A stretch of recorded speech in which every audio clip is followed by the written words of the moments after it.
Hey guys, AK Rex here. How is everybody doing? And I am super excited because this time it's the first time we are able to capture the video and you see all the great familiar faces, but some faces maybe you haven't really heard of before, and I think this time you will.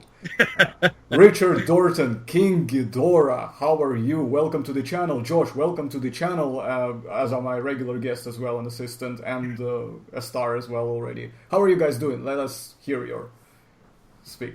I'm doing great. Thank you for having me. It's good to represent the left head, but also to represent King Ghidorah. Yes. Well, King Ghidorah has actually been one of my favorite Godzilla, rivals throughout the Toho franchise overall, and that's really awesome. So we have the Titan on our show. Yeah, no, it's glad to be back. This is Joshua Valse. I know people have been missing our dynamic duo combination, Arson. Yep. And for any questions as to why I've been away, there's a clear image right here in the background. So this is why. We've all been attacked by giant kaiju in our spare time and in our lives.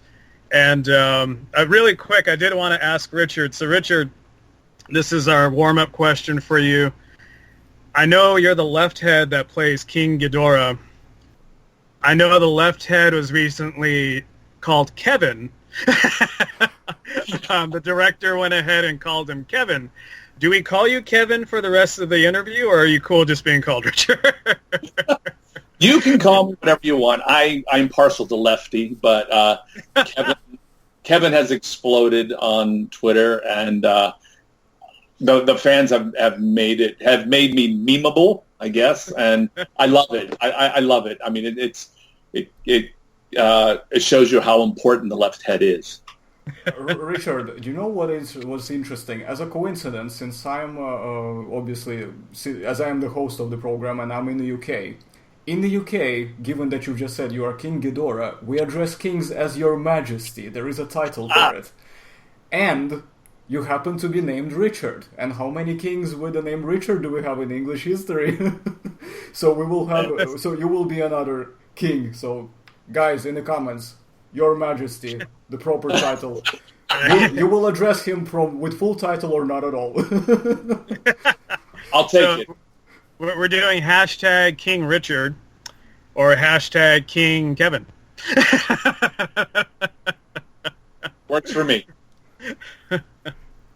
All right, so that's basically the first question tackled, I presume. So I've got a question to both Richard and Josh. So before this film, were you guys, two of you, fans of the franchise? I mean, Godzilla franchise as a whole in a grander scale. I'll defer to Kevin on this. Actually, it's really funny. I was more of an Ultraman fan. So, I mean, I grew up and I knew Godzilla and I watched all the movies, but I was an Ultraman fan, and that was he was much more interesting character to me. As I have gone through my life and all the work that I've done in the motion capture, I've played a lot of monsters and creatures and things like that. So I'm a fan of the genre. I'm a sci-fi fan. I'm a horror fan. But I would have never said I would ever pick myself to be a Godzilla, character or anything like that. So when this came around, to be the villain is much more fun and much more interesting. Very, very cool. Yeah, no, actually, I think Godzilla and Ultraman also cross paths, right? Because I know there's an episode. Yeah. Where they old suits from Toho Studios, and one of the Godzilla suits makes a cameo in one of the episodes of Ultraman, right? Yes, and so for me it was more about that, pose and the power of Ultraman. So that's where my mindset was. I was Ultraman fan. Godzilla, you didn't know how to defeat him. He was so big. He was so huge. He was just going to lay waste to everything. So for me, I needed a hero at that time. Very cool. And yourself, Josh? Yeah, no, I was a fan of both. I did cross paths with Ultraman. I think there was a series in either the late 80s, early 90s that had a revival. So that's what the Ultraman I connected to. And then later on I learned about the older Ultraman series. Godzilla I grew up with as a kid. My dad introduced me to Godzilla. And this is how much of a fan I am of Godzilla. I have a Godzilla head here. So I got this bad boy. Oh, nice. And this was signed by Haru Nakajima, who's the original suit actor for Godzilla. So I actually took this to Monsterpalooza, one of the last conventions he did here in the West Coast. He signed the underside of it, so underneath this panel, if I take it off, there's his signature. I'll shoot you some photos and some video of that, Arson. And so, yeah, me and the Big G go way back. Yeah, I've been a fan ever since. Through the rough times during '98 and through the good times that we're living now. Do you want to scratch his chin for the camera, please? Like, make scratching? Yeah, sure, definitely. Do that. Yeah, there we go. All right, awesome. Very, very pleased. Now, well, the second question, again, to both of you as well, Richard and Josh, so feel free to answer in whichever order you guys want. What was it like working on a franchise that is as big and as long-running as Godzilla franchise? For me, it's an honor. The history of Godzilla, 64 years of Godzilla. I think you don't expect it. For me, I loved working on it. It was a job that showed up. I was recommended by motion capture supervisor. You go in for a meeting, and it doesn't quite hit you till afterwards, and then you're like, oh my God. I mean, I'm realizing this now as I'm signing autographs, as I'm meeting fans and things, like the impact that it has. I can say I'm part of a now 65-year-old history of Godzilla, and when I'm 70, I could be sitting at a little table at a convention signing autographs for the Ghidorah of 2019, to the next generation. It's amazing. The fan base has kept it alive. Everybody wants it. So it's incredible. My whole career has been behind the scenes, doing motion capture, and you really don't know that, you don't know the stuntmen, you don't know these people. So now that I've been thrust a little bit forward on that side of the table, it's an incredible experience, and it's humbling, and the fans they're hysterical, So being part of that world, I mean, I'm super grateful and thankful, but it is scary too every now and then. It's true. That sounds like a very honest and spot on answer. And you, Josh? When I went recently back to an old design company, which is Jakks Pacific out here in Santa Monica, and I remember I went back in 2017, and I just started seeing signage of Godzilla. We just got the license, and in my head I was like, oh my God, I need to work on this. I need to work on this in some capacity. So when my boss, shout out to Andrea Jansky, who's my manager here at the photo studio, she just emailed me one day and told me, like, hey, you got to work on Godzilla stuff. We're just swamped. And I played it cool. I was like, yeah, sure, boss, whatever you need. In my head, I was dancing so much, like it took me forever just to focus on the job, because it's a franchise that, I grew up with. There's an impassionate fan base out there. It was just a dream come true for me. And then the hardest part, because me and Richard were both film professionals, we're both trained to keep stuff under wraps. And the hardest part for me was being exposed to all. There's a point where I just didn't want to work too much on it because I had the movie just being spoiled to me as early as 2017, and I'm learning all this stuff. And I was like, oh my God, I can't learn anymore. I want to enjoy this film. But at the same time, you're just like, I can't stop working on this anymore because I love working on it so much. So it's like one of those like, oh, what do you do? Like, like, what do you do? It must have been insane. It was. My poor little brain was not prepared for the amount of just like back and forth, just being tugged back and forth. But I mean, I thankfully got to work on the franchise in some capacity. It was a dream come true. It's a dream being a part of the official licensed family, which is yeah, because you get a lot of fan stuff that's out there and a lot of commercial stuff to be officially licensed. That's kind of the stamp of approval. The only thing up from that is film accreditations, which we have his eminence here, King Ghidorah. Yep. It's incredible. It's just an incredible like experience as a fan, even as an actor. I was able to go to the premiere, and as an actor, I went to one of my favorite movie theaters in the world. It's Grauman's Chinese Theater. I mean, I won't call it the TLC. To me, it's Grauman's Chinese Theater, and to go see a premiere there of a movie that you're in as an actor, it was a dream come true. You're like, I am here on Hollywood Boulevard in this historic theater in a movie that I worked on. I don't know what else I can do. It's like it made a dream come true for me, as a performer. So that was incredible, and you say official license. How many times have we done, indie films or smaller projects, just because we're passionate about it. But officially it's Godzilla.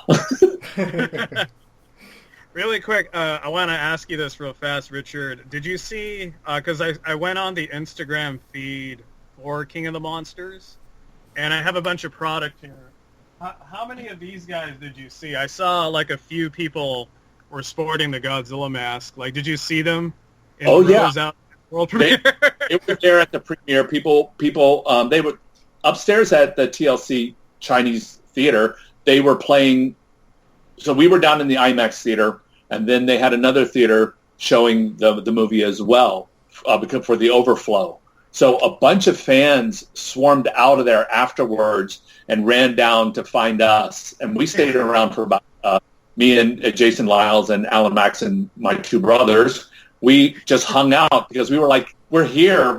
I don't want to leave. And then so we got swamped by fans, and a bunch of them had the mask, and they all had their little tickets, and we were signing everything and taking pictures with tons of people. But there were a lot of the Godzilla masks, Yay. Well, one of the perks of working where I work at. Yeah, that's true. It's true. Do you know what I was thinking quickly as well? A side note, since Josh mentioned dancing, to the viewers. So I am at 625 at the time of this video. 1,000 subscribers, and me and Josh are gonna be doing a work video. and for Richard though, we will go nice and easy with you, so you can do the tuxedo hat and the cane. So okay. Anyways, back to business. So Josh, you've got something going on. Oh no, wait, it's my turn actually still. And this one is actually directly to Richard.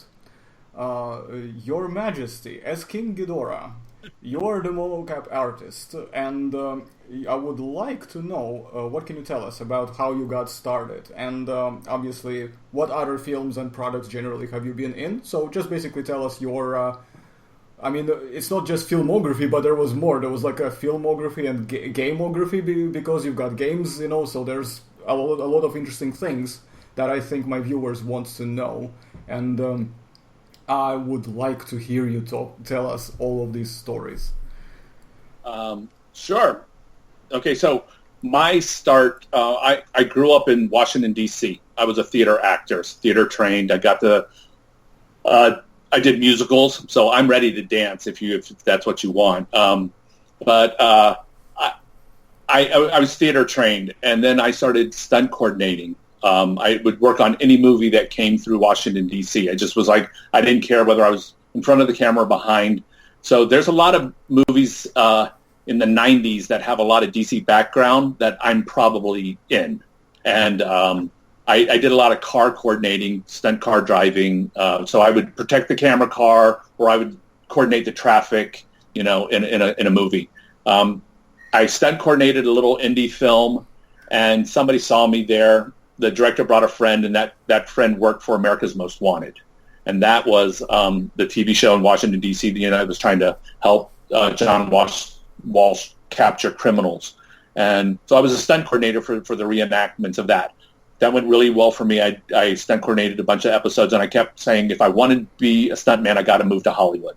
So I moved to Hollywood in 2000 to be a stuntman.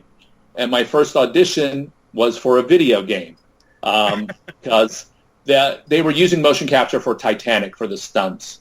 And so a bunch of stunt people got an audition for this video game, and it was Scooby-Doo Night of 100 Frights. So I had to audition as Shaggy, as a gorilla, as Frankenstein. I had to dance. I had to run and fall down. I had to run into a wall. And I just shared all this information with all the stunt people there. We auditioned in front of each other, and I came in, and I was dressed like Shaggy. I wasn't jaded by Hollywood yet, and I printed out pictures, and I shared it with all the stunt people. I'm like, this is what we're going to be doing. So they said, who wants to go first? And everybody pointed at me. So I went up and I did my audition, and then everybody just copied me, and I ended up getting the job. So that was my first game. And from that, I worked at this iconic motion capture house of Moves. That's where I got my start. And they said, this guy can play Shaggy and 80 villains. He can do anything. So they recommended me for the next job, and that was Star Wars. It was the Nintendo GameCube game. What is it? Oh my God! I just blanked on that. It was a GameCube game, and I got to play. It's more of a flying game, and I got to play Darth Vader. So I was like the first person to motion capture Darth Vader in a video game, and so it just kind of exploded from that and grew and grew and grew. I've been in 100 video games. Like, people would have no idea. I tell my catchphrase is, if you've played a video game, you've probably killed me. Uncharted. I've been in Halo games. God of War. I've done 3 God of Wars. Left 4 Dead, 1 and 2 zombie games. Silent Hill, Homecoming. I've played Pyramid Head and all the creatures in that. Ghostbusters, and they're getting ready to re-release Ghostbusters in HD, which is kind of crazy. So I've worked in motion capture for 20 years now. Really quick, is that the Ghostbuster game that everybody refers to it as like the official sequel? Yes. That I'm hearing about. Oh, okay, yeah, that's a big one. Like, everybody in the Ghostbusters fandom refers to that as like Ghostbusters 3 until we get a good Ghostbusters 3 movie. You play that game, you are playing me as the player character, the rookie. But in the cinematic cutscenes, I play Bill Murray, I play Venkman, and then they motion captured my face separately for all the faces in the game. So for the cinematics. So mocap is a Frankensteining process, and I do multiple things. I'm the body one time, I'm the face the next time, I'm all 3 with performance capture. So it's been really incredible. So coming from the game world, I did a few movies, like the first Spider-Man with Tobey Maguire. I played, I'm used as a skeleton, when the Green Goblin throws the bomb on the balcony, we all turn to skeletons. So you find yourself in movies and smaller things like that. But for me, while Andy Serkis was doing this in the movie world, I was doing this in the game world, basically parallel. And he got all the credit, and the movie people would say, "Oh, you work on games? That's not real acting." And we've now proven them wrong, so games make more money than movies, Oh, yeah. And you can actually control what's happening, like you can actually do stuff in the games yourself, so you're more engaged. In the movies, you watch it, and then, you fall asleep. Well, not really, I'm joking. But you know what another title of mine is? I worked on a little video game called Jurassic Park. Which one? No way! No way! Tell us about that. Tell us about that. Details. We need details. I should go pull it off. I did cinematics for Jurassic Park video game. Pretty much, it was all the cutscenes. I played multiple characters, pretty much running and hiding from the dinosaurs. I do get one raptor kill, I think, in it, and I get killed by a raptor, and I'm trying to sneak through, ducking, So that was just like one of the few titles that I got to work on, but I thought you guys would appreciate that. All right, Josh, that's your turn, so feel free to fire away your... in fact, you got 2 questions in a row, so go ahead, man. Okay, so Richard, we talked about what it is to be a mocap actor, and basically it's a motion capture suit type of dynamic. You've told us that you play creatures. You're playing one of the biggest creatures in the world currently in theaters. I'm a former creature performer myself. I was in practical creature suits, and I just wanted to get your feedback on what the difference is between like being a mocap creature suit performer against being a practical creature suit performer in terms of like stage direction. I'm sure it's got to be easier, movements, like all the little things people don't think about when it comes to performing a creature in general as an actor. Okay, so yeah, I've done some practical makeup and suit stuff as well. So I understood. I've been, I've had stuff glued to my face. I did Mortal Kombat Rebirth, where I played Reptile. Nice. And I've done a ton of other industrials and zombie stuff. So I've been in that kind of. So I understand it. I actually wanted to be a special effects makeup artist. That's how I really got into this first, because I wanted to do makeup, and then I kept finding my subjects and my actors couldn't perform the creature as well as I could. So I started gluing stuff to myself, and I wanted to be the monster. Then when I got into mocap, the great thing about performance capture is acting. So you approach it the same way as you do film or TV. You're just wearing this really funny suit with these balls on it, and I'm teaching now. I have a company called the Mocap Vaults that I teach motion capture acting. But basically, I tell my students, don't let the technology get in the way. You still perform like you normally would. If you're willing to scream, spit, cry on film and TV, you still have to do that in the mocap volume as well.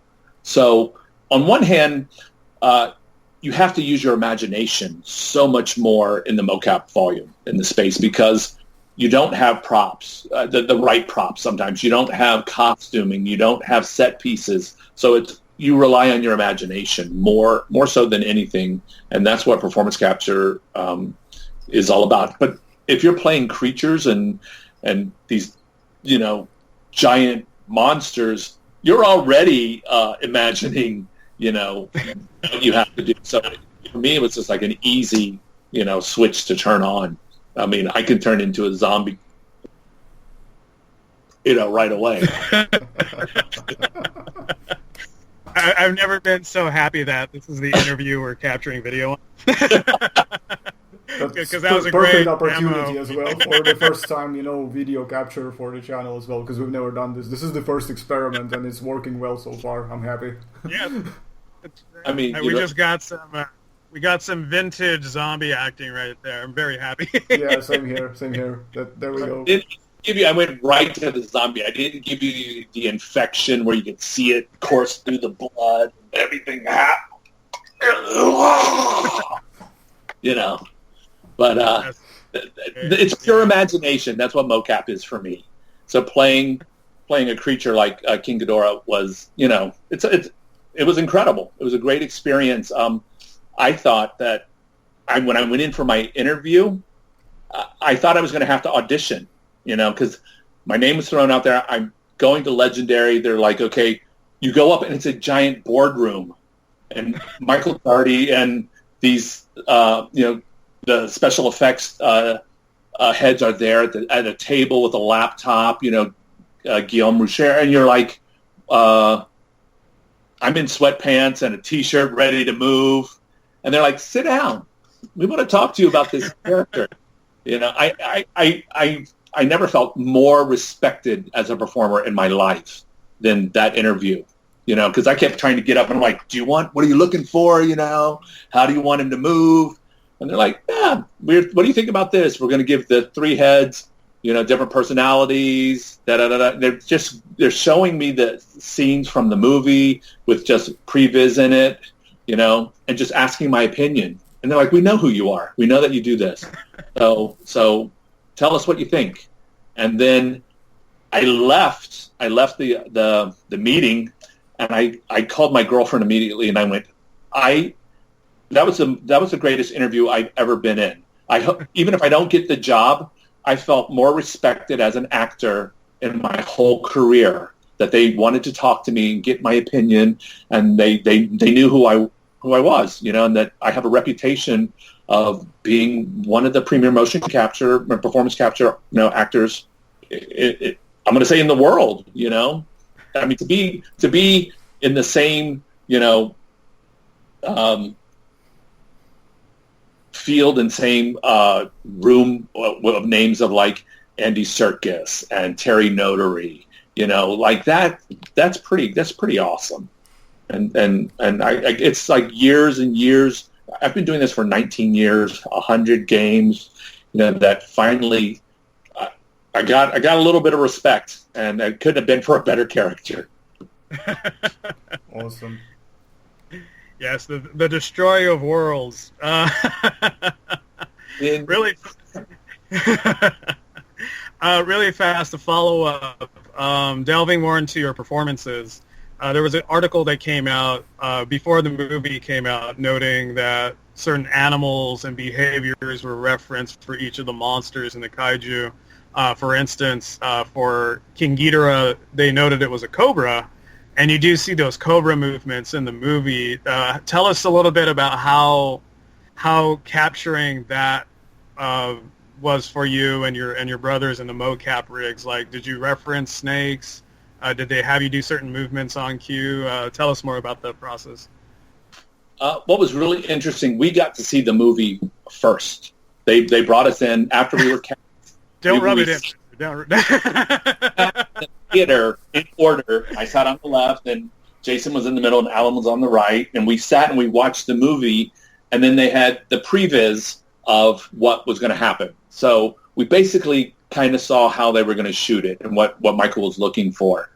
So we kind of had advanced, knowledge of what. So you're like, okay, this is what it's going to kind of look like. What was really interesting after that interview, that was early interview when they're talking about the cobra and stuff, where Michael has now come out and he talked about how he has 3 dogs. He had 3 dogs of the same breed, and all 3 of them were very, very different.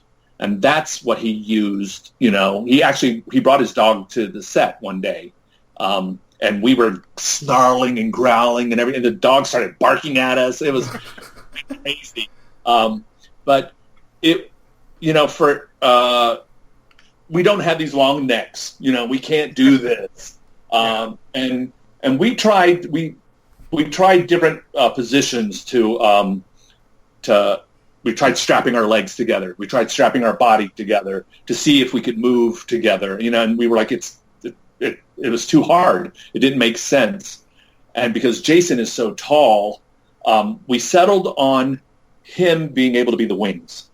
When we needed to open up wings, he could be the wings, and then I kept my hand on his back, and Alan kept his other hand on. And as long as we kept connected, then we could move together, And because we all had different personalities, that's how we would react to things. We had a little army man that we put on, a little soldier toy we put on the ground to represent the soldiers, so that when I went in there, when Kevin went in there to find out what was going on. Why are they shooting at me? It was a different, reaction. I was told Kevin, again, I see what you did to me. I was.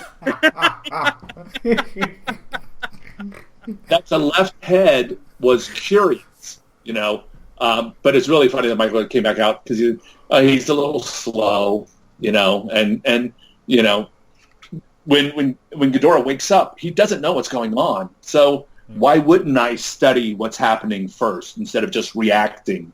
And to me, it gave me a much more interesting character to play, because then as I'm looking around and studying, the other heads are like, "Come on, what are you doing?" And I'm trying to be connected to them. So it gave us a lot of stuff to play with, and it was incredible. So that process for us was just as long as we knew we were connected, we could move together, and we had a preconceived. We knew exactly what the scene called for us. So that was really great. Awesome. Yeah, awesome. no, I do want to shout out that when I was watching the movie, your performance, specifically Kevin, it was the most standout of all the performances, because when the head is in there looking around, licking the soldiers after they burst them with the gravity beams, and then the alpha head has to pull him back. And basically everything interesting seemed to happen with the left head. Like, now that I'm thinking back on a majority of King Ghidorah's performances, the left head was the standout head.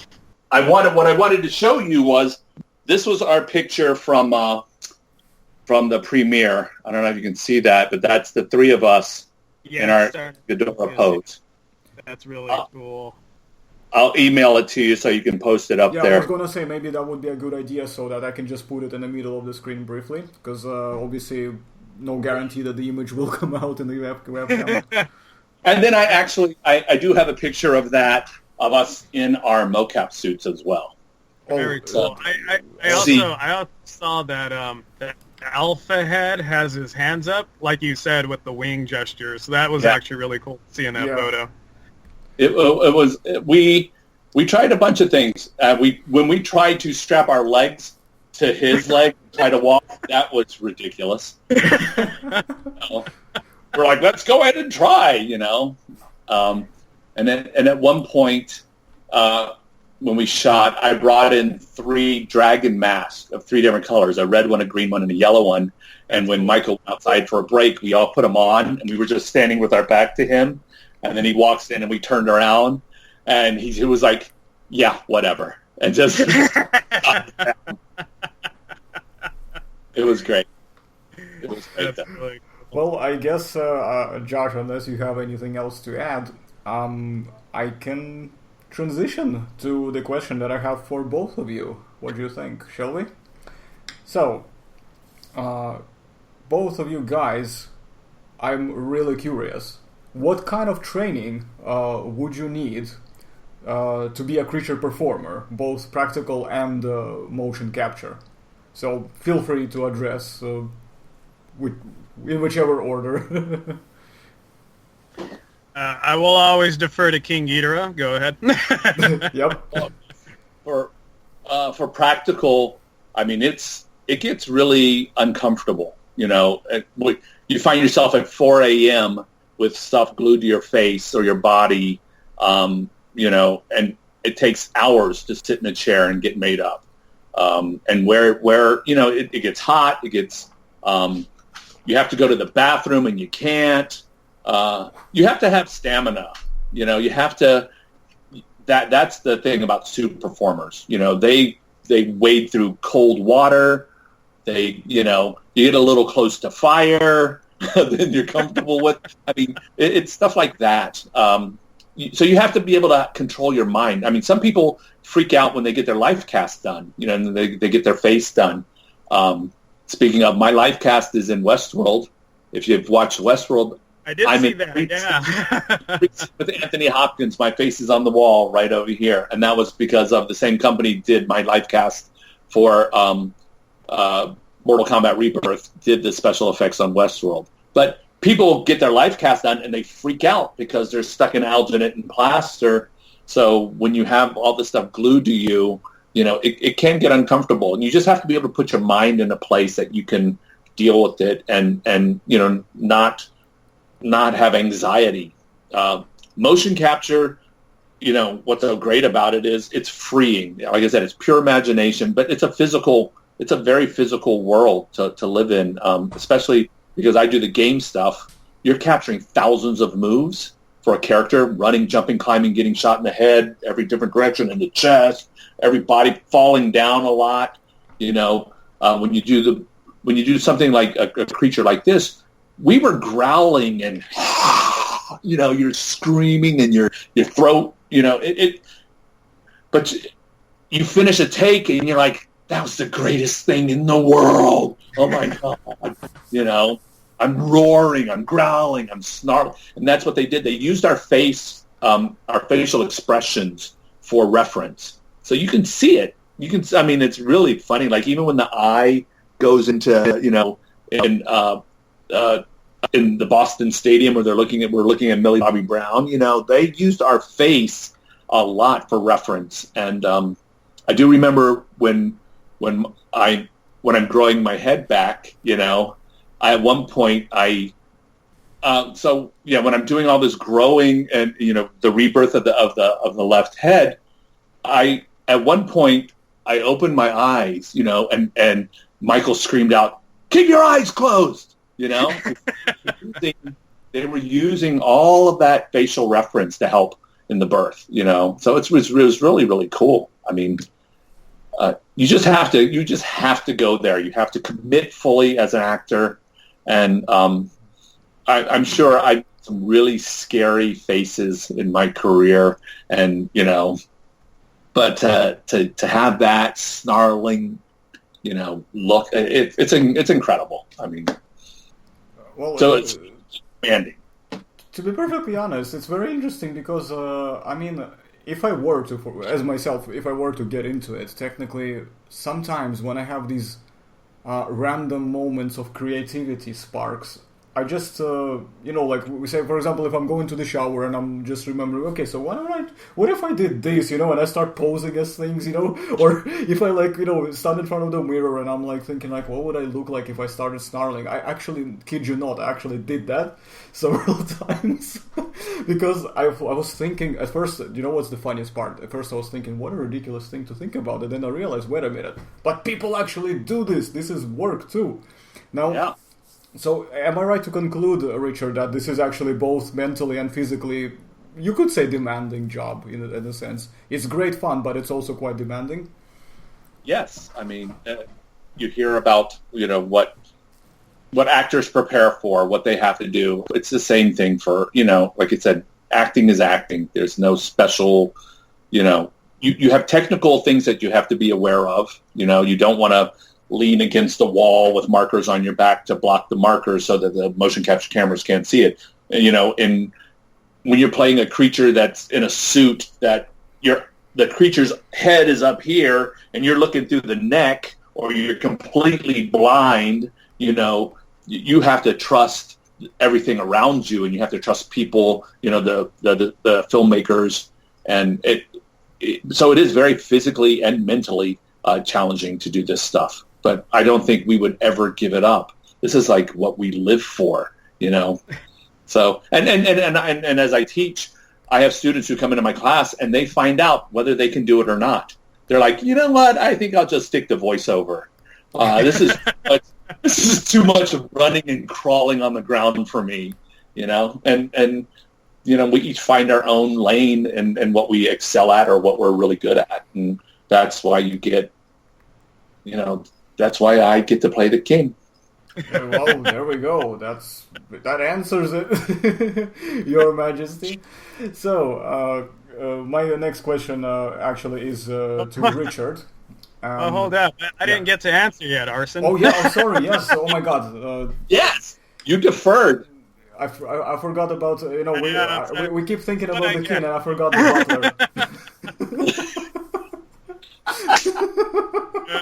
It's a wild ship we run here. No, but to touch up on stuff that Richard said, it is physically demanding, and a lot of that training I found is also specific to the creature or the job. So, for example, I've had to be in quad suits. I have been set on fire, funny enough, Richard, that you brought that. And the creature suit had so much padding and head nonsense that I didn't even know I was on fire until someone ran up and put me out. And you would think, oh, okay, well, we're going to go on a break then, and make sure everything's safe. And the thing is, you don't get on a break because there's like cameras are rolling and the shots locked in and the actors are there. So they put out the fire and then you just got to keep doing the job. It's like there's no timeout for if you get set on fire or if something falls on you. If you're okay physically, you just got to kind of grit your teeth and go through the pain. And for training wise, I mean, I try to do a full body workout when it comes to if I'm completely immersed in a creature suit as Arson grabs a Godzilla toy. It's a model kit, actually. I'll put it next to me and we'll quickly do another quick shot of it later. But sorry, carry on. I didn't mean to do that. Very good. Very good. But even in terms of like something like puppeteering, we had to do another puppeteering gig. We did it for VHS Viral. We did it again for Rocket Jump for their videos.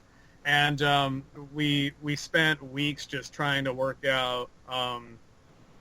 For that, we had to focus on arm strength because we were going to hold our arm prone for hours on end, holding 15, 16 pounds of silicone and foam latex, whatever mechanical rigs are in that. We got to kind of fit the mechanical rig. So it is mentally a lot is up here. There's a great documentary called Men in Suits. And a lot of guys from the creature suit business talk about the back and forth that they have to do with their creature suit acting. And I'd say if anybody wants to get a little bit of a spark into creature suit performances, watch that documentary because it just speaks volumes about, like, it's almost a sport. Like, I think, Richard, you'd agree, it's almost like a sport. You got to have endurance. You got to have, like, a steel trap mind. You got to, in some cases, you got to enjoy being a punching bag because, like you said, Richard, you're in a suit. You can't see, you can't hear. The director's yelling at you. If you're emotional, it's very easy to shut down. But, I mean, for most of us, we got to just take that kind of direction and then just, like, still perform, still be able to act and perform and let it just roll off our shoulders. And then afterwards, everybody's cool and we give each other hugs and, you know, give each other gifts in the mail. Like, hey, sorry for setting you on fire.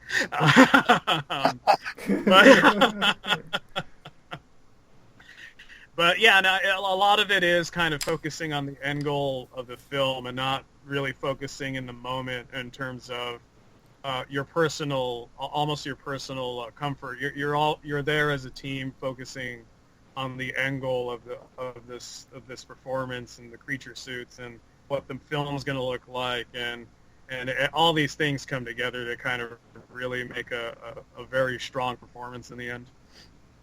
Awesome. Okay, Anderson, you can play with your Godzilla toys now.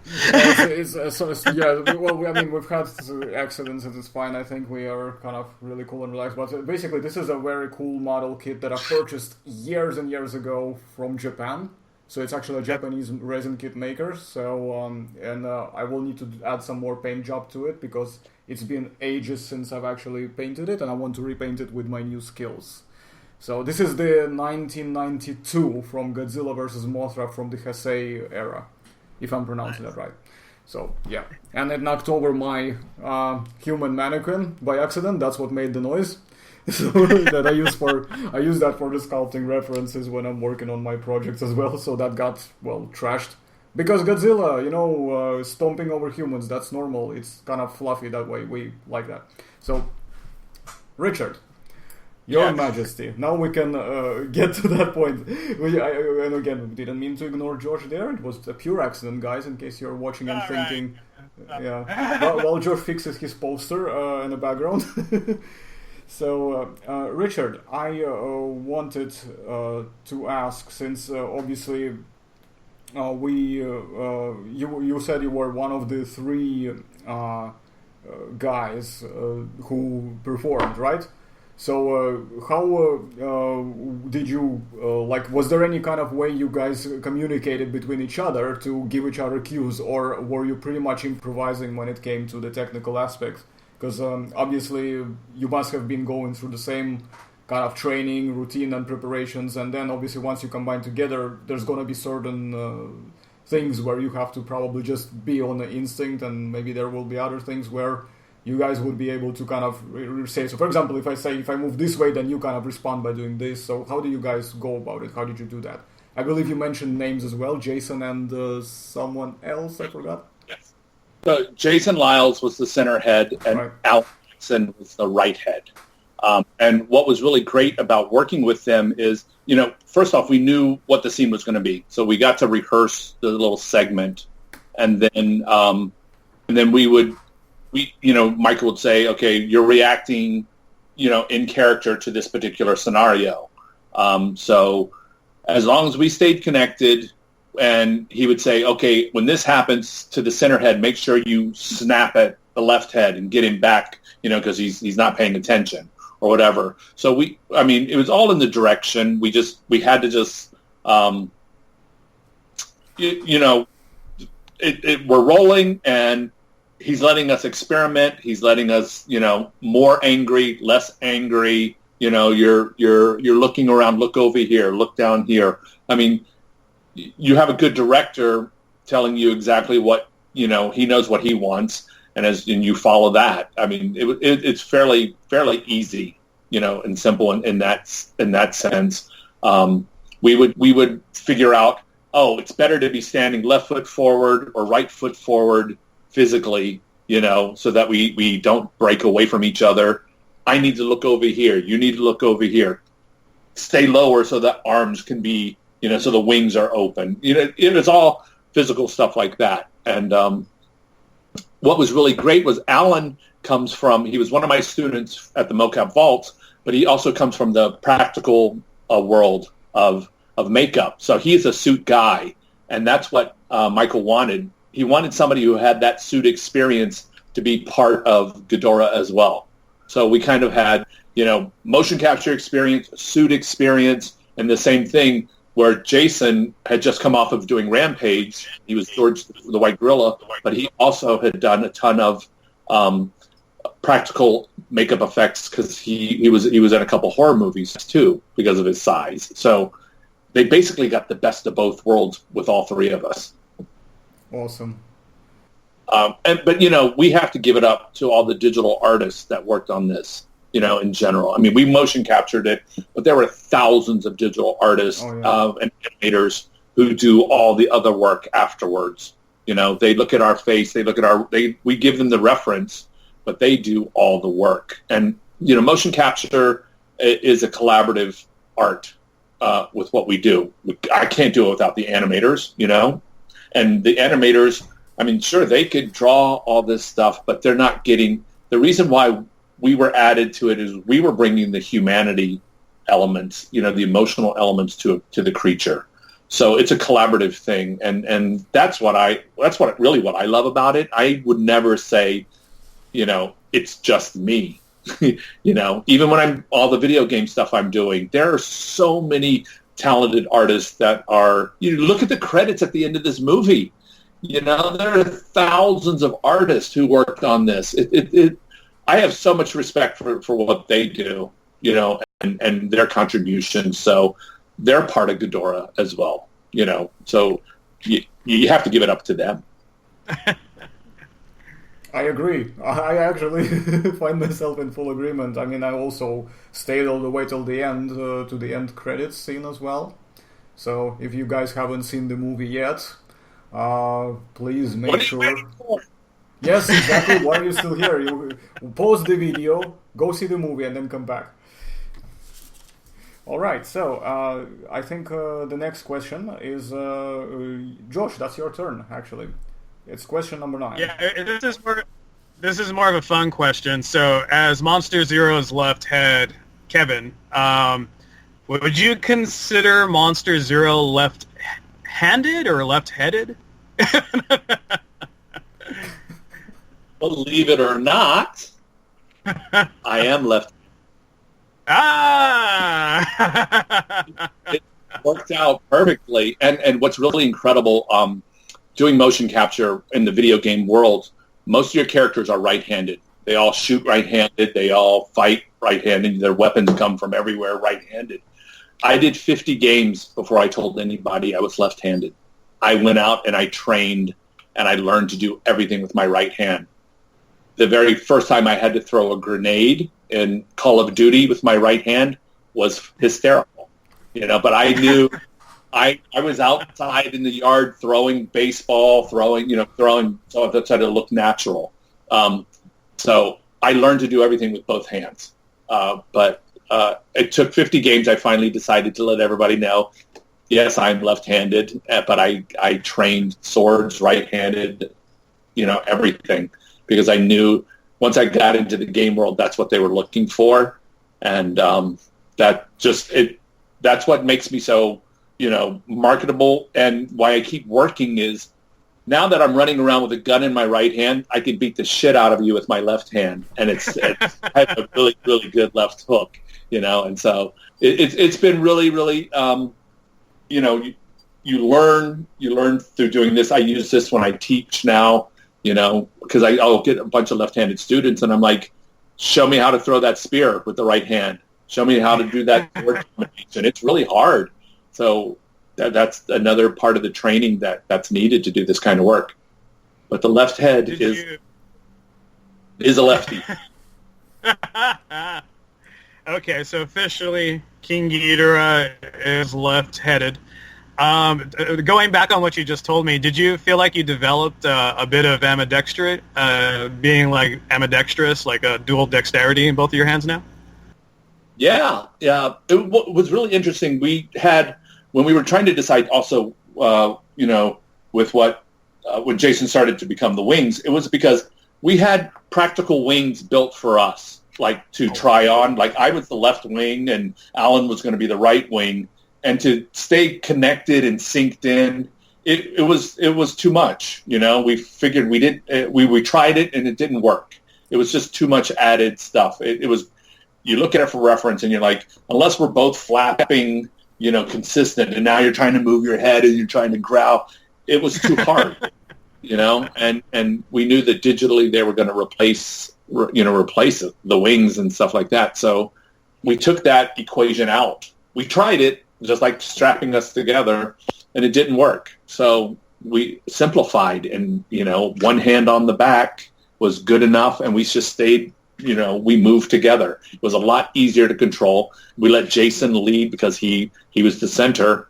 So if he moved forward, we knew, that we had to stay connected to him. So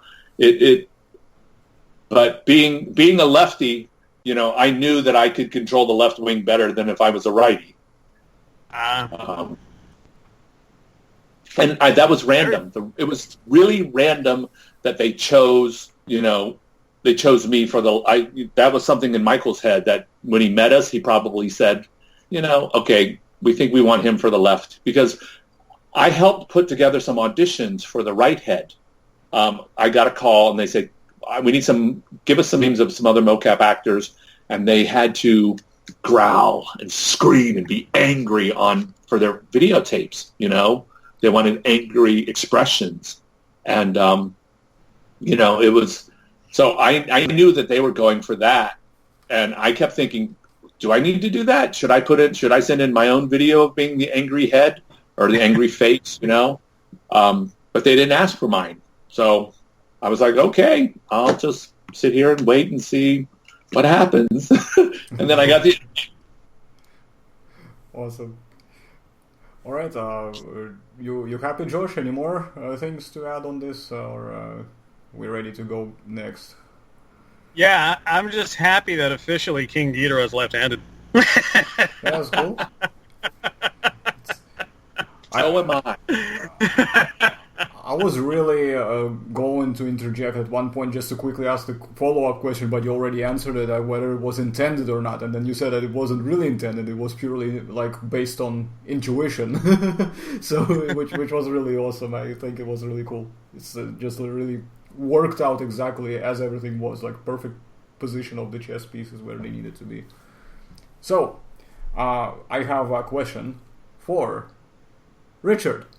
And the question is, what would be the next big monster, or not a monster, just any character, that you would be if you could choose? Ooh. I could choose. The choice is great, isn't it? Yeah. Wow.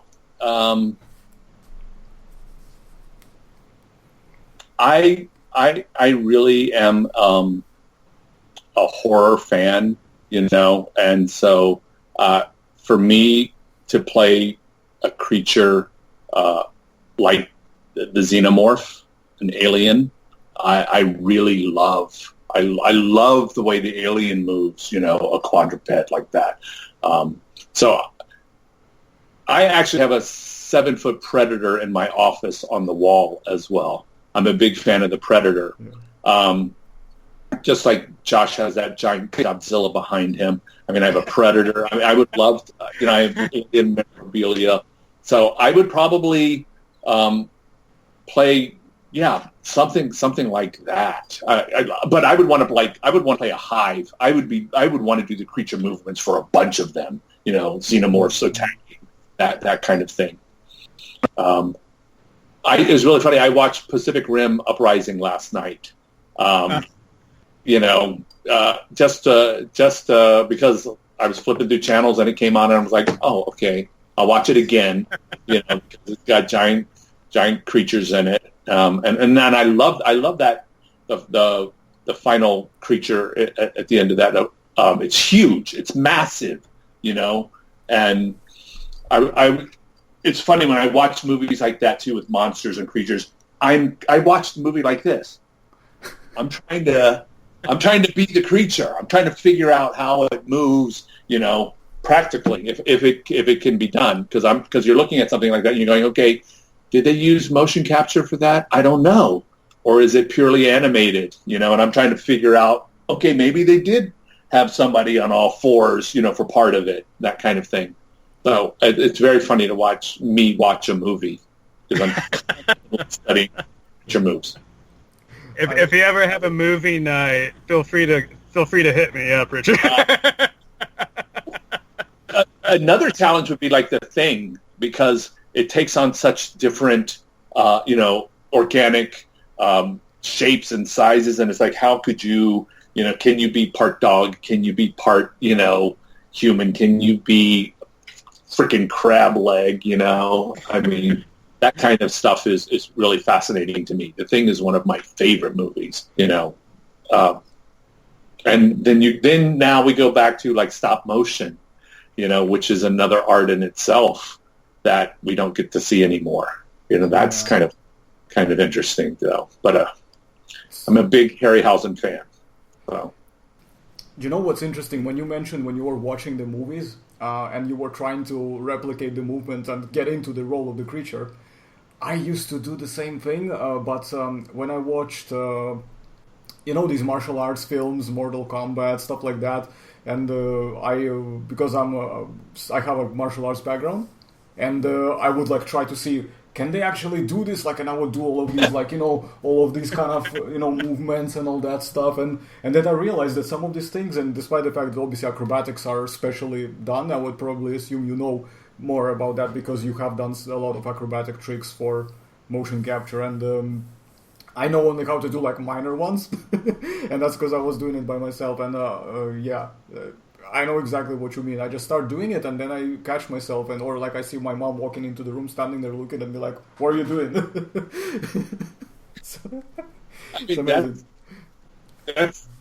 That's what we did as kids. We played G.I. Joe. We played monsters, and I'm still doing that for a living. Can you believe that? And I get paid for it. It's like incredible. It's not a job. it's not a job what we do. It's like it's a gift, and the fact that we get to do it. I mean, you know, I've been working a lot recently, and I felt it was time for me to give back. I started teaching motion capture, you know, and I worked with this great company, the Mocap Vaults. We have a school here. We have one in London. We have one in Toronto, and we're training people. And it's like that's been the greatest gift, to be able to give back, but to go into my classes and help people find the monsters and the creatures inside them. It's like it's incredible. It really is. You know, you find people who have the same passion as you do, and just want to create, you know, these monsters and creatures, and I love it. I'm working now on a couple of games, you know, that I'm directing, like a shooter game, but then I'm also directing another game that has more creature stuff in it. You know, I won't be able to talk about it for a couple years, but to help create the movement. And it's crazy. But like E3 is in the corner. I have a trailer dropping for a brand new game, the third of a series. You know, but to play like a variety of weird characters are much more interesting than playing the hero character. You know, to me, it's really pretty amazing that I get to do this, and I haven't stopped growling and creating and twisting my body since I was, you know, 7 years old. Awesome. That's amazing. Can I do one quick follow-up on a few things that you have mentioned before we obviously go towards obviously the finalizing the session with some final kind of end questions? I wanted to ask you, you did mention that obviously you have people who come in, you know, wanting to be students before they obviously try to understand whether this is for them or not.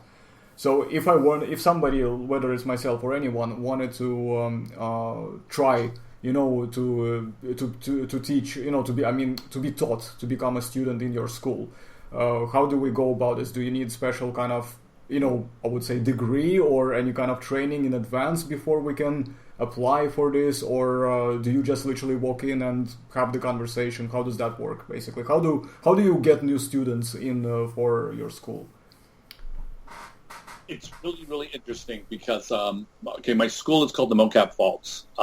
It's gomocap.com is the easiest way to find us. And we're curriculum-based. So I start with an intro class that teaches you terminology, everything that happens, you know, what mocap is and performance capture is. So I get a lot of voiceover actors who are trying to break in through that. I get animators who take my class because they just want to understand moving a little bit more. And then I get actors who they understand that mocap is the future, it's another way to get another acting job. So I will take anybody. I've trained a couple kids, you know, like 10-year-old, 11-year-old kid who was up for Mowgli in the Jungle Book. You know, he came and took my classes because you're just trying to, you know, as an actor, you're trying to figure out what are my limitations or what can I do. Different actors have different skills. If you're good with weapons, you know, martial artists, parkour, those performers are really good for like in-game moves where you're capturing thousands of moves of the character as your game characters that you're playing. You know, others are just better actors. You know, stunt people make good in-game people. Then you have actors who can't do that physicality. You might find somebody. What I love about motion capture is it doesn't matter what you look like because I'm capturing your skeleton, you know. And so you might find a momager, you know. You might find an actress who's in her late 40s. She's a little heavier, but the minute she opens her mouth and the minute she acts or she talks, you're like, that is the most incredible voice I've ever heard, and she is an incredible actress. And I don't care what she looks like. I want to get her in the suit. I want her to capture this character. You know, she knows how to move. She has control of her body. So that's the beauty of mocap. It doesn't matter what you look like, you know. That's why I think I stayed in it for so long.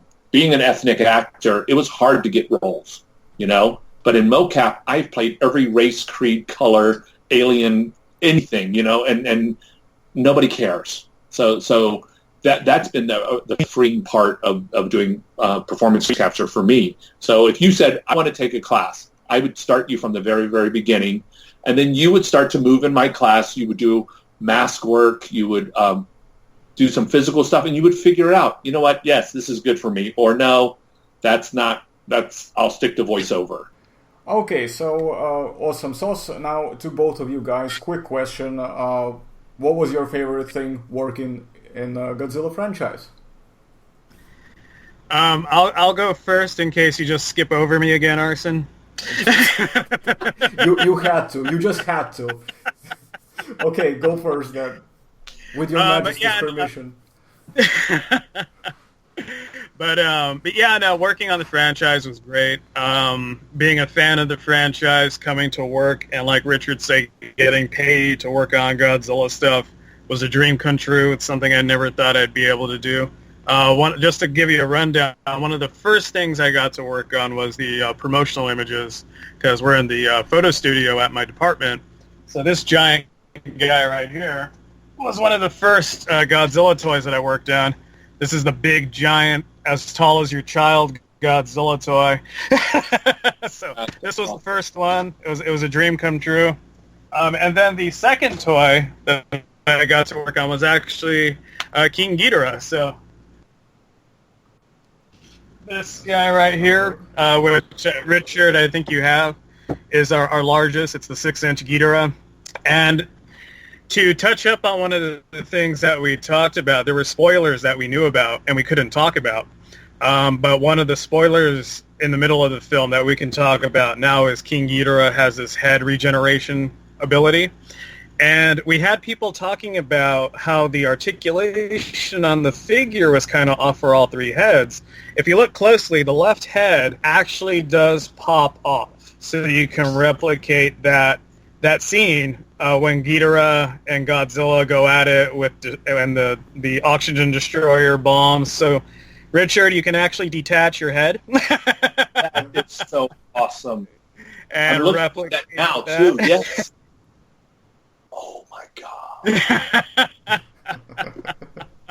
So, I actually tried this. I played around with some of the prototypes at my job before doing this interview because I was like, because even when I was working on it, not a lot of our departments get that kind of info. So I was like, why is the head articulated that way? And then we just popped off the head and popped it back on, and I was like, oh, that's why. That's incredible because, like, you know, with the after credit scene too, that was a surprise to us. You know, it was so for me it was a big surprise. That, you know, it's great when the minute they go back at the Isla Mara, I'm like, whose head is it? It has to be one. It has to be mine. So, you know, that was incredible to, like, I didn't expect that. So that was something we didn't, you know, who knows if they used me for reference or not with me just, you know, laying there or not. I have no idea. But that was a nice surprise scene. So I always tell people I have the best scene in the movie, which is the regeneration, I think, and then I get the after credit too. So it's pretty awesome. That's actually going to jump ahead, and we can address this question now. Yeah, do you feel like with that end credit scene, does this mean Kevin is the last man standing? Is in terms of King Ghidorah? Kevin gets the last laugh, right? I mean, who knows what's happening in the next movie and what's happening in the we haven't been told anything, you know. Like when we worked on this movie, we came in after the movie was already done. We were part of the post process. We shot later, and so who knows? They'll finish Godzilla versus Kong, and then they'll call us in and say, who knows? Maybe, you know, Mega Ghidorah's coming. Who knows? Maybe we're being brought back through, you know, gene splicing and everything. But at least Kevin's keeping us in the picture. Yep. Go Team Kevin. That's what I gotta say. That's right. Make fun of me now, right? That's the smart one. Who's the smart head, center and right head? Yep, that's right. That's right. Go, Kevin. That's So awesome. before... Just to address one last thing. Yeah, this was the final thing that I worked on. This was actually the big spoiler that not too many people knew about, and this was Fire Godzilla with Mothra. And this was the one that I had to keep under wraps because we had people trying to guess what was going to happen in the movie, and there I am in my dark corner of the internet, just kind of like, trying to bite your tongue. Yeah, just not saying, like, I was trying to find people I could talk to, and I'm like, I got no fellow Godzilla fans I can share this with and not break NDA, and so, yeah, for me, it was an amazing experience, and I'm glad Kevin is there for the long run, Richard. I'm glad he survived. Technically, he did. For you, Richard, I wanted to ask, as a final, in terms of upcoming projects and events, and of course staying within the boundaries of what you can reveal as of present. What's next for you? What happens? What do you think we can expect to see within, of course, whatever it is you can share? Well, like I said, I'm directing now. I'm directing 2 video games, 2 completely different projects. So that'll be ongoing. I'm doing a lot of previs mocap work. So I actually just did previs on a massive new movie. And this is killer because we previs the final scene of the movie. So I know the spoiler, and it kills me. I won't be able to talk about it in 2 years or whatever. But and I had that similar experience. I worked on the movie The Sixth Sense when it first came out. And I'm in a scene where the director had to reveal to us that Bruce Willis was dead. And so I knew on that movie when I was working on it that he was dead the whole movie. And it killed me to not tell anybody, until it came out. And it's now when you're doing previs that I've done 2 previs for big films coming, and I know the outcome. And it's just is like, so I sign those NDAs and I just forget about them. And then since this is E3 week, the game convention week, I have a new trailer dropping. And since it'll probably drop tomorrow, I'm thinking, if not Tuesday, I can let you know that it's for Borderlands 3. And I'm playing a major character in the trailer. And I cast it, so I cast 3 other characters. And they loved it so much they asked us to come back and do another one. So that'll be in the future, coming up soon. But I play a bunch of crazy characters in this one trailer. So I have that releasing, and every day is a new. I don't know where the next phone call comes from and what it's going to be, but I have my plate full directing coming up right now, and so I'm looking forward to that. Awesome. Very awesome. Richard, do us a favor. Go ahead and plug your motion capture site and everything again for us one more time. Sure thing. So if you want to learn a little bit more about motion capture, you can go to the Mocap Vaults. That's the name of my company. It's the mocapvaults.com or gomocap.com. That's the easiest one. We have a great school in London, so you can check it out. And we have classes in Toronto and Vancouver and here in LA.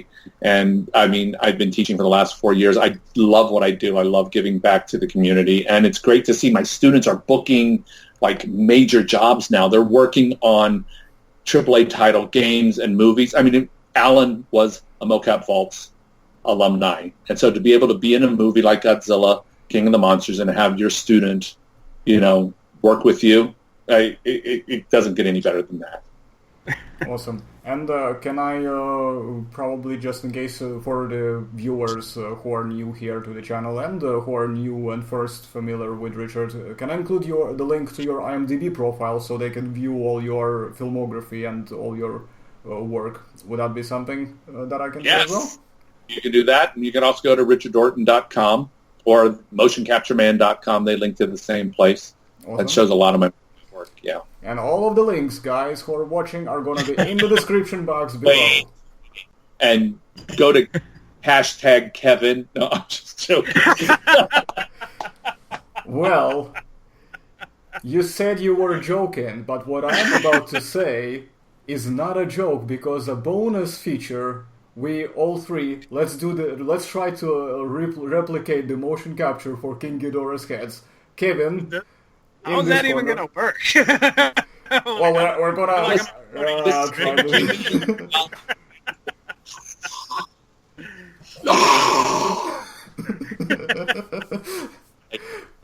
Awesome. Well, you should definitely purchase that domain name, Richard.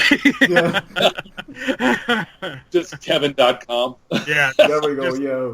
We need to create a separate. Need to make an account for Kevin as well. Create an account with that little avatar there. Just be like Kevin, and there's like this lovely dragon, like golden dragon photo there. Like hello. So, all right. I love all the memes. I love them all. Yeah, Keep them coming. Yep. And by the way, guys who are watching as well, feel free to share the memes in the comments. I'm curious to check them out once the video hits the publish button, and we'll see what follows next. So, well, I guess to conclude, I wanted to thank Josh for helping out and to arrange this meeting. I'm really grateful. You've helped me a lot in the channel as well, and as a regular here. And I wanted to thank Richard for making time and being awesome. And for being Kevin, and for just coming here and giving us a lot of good information and insights into the industry and yourself. It was a pleasure to meet you. It was a pleasure to meet you, and I want to thank you, Arsen, and I want to thank you, Josh. I mean, thanks for the love to all the fans that come out and support this stuff, and you know, give me the love that you do. It really is. It's very humbling, and I'm very, very, very, very grateful for it. Yes.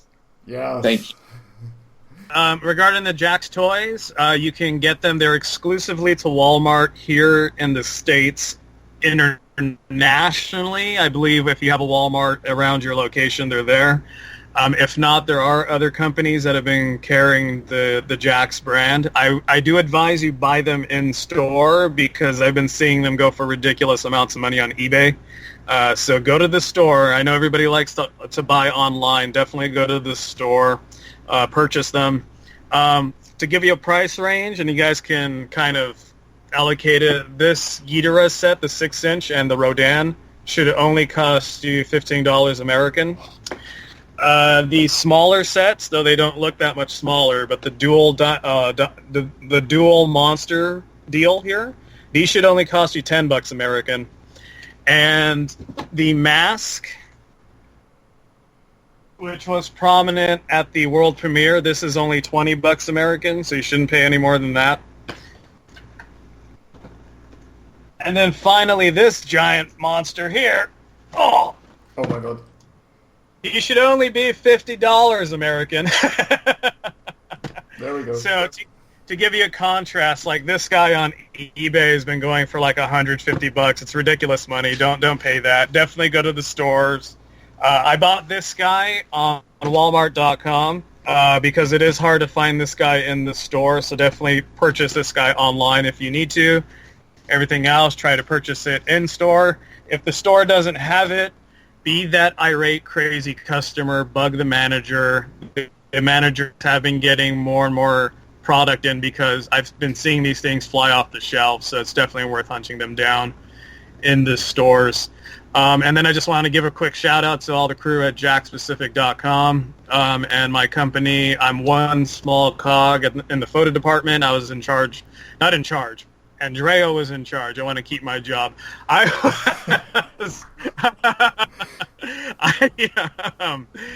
was thankfully available to work on the images that were posted up. Our images are actually on Toho.com, which is really cool. Michael Doherty was some of our first images that he tweeted. The toys was on his account, so that was really cool.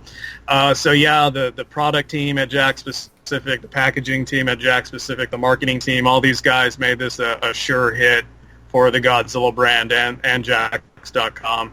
And Toho, thanks Toho for carrying our product as well. So I think I covered all the bases. I think I get to keep my job after this interview. Yep, I certainly hope so.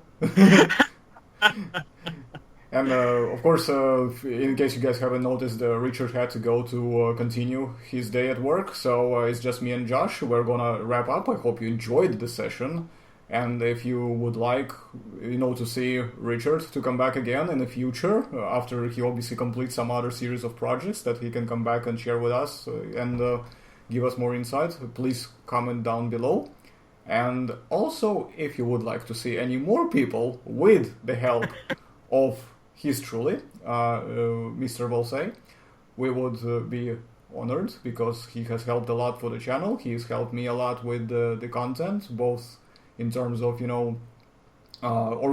specifically organizing the meetings with some people, and just generally giving a good insight in how these things work. In fact, I learned a lot of things from Josh, in case I haven't already said that on this channel. So I want you guys to be aware of that.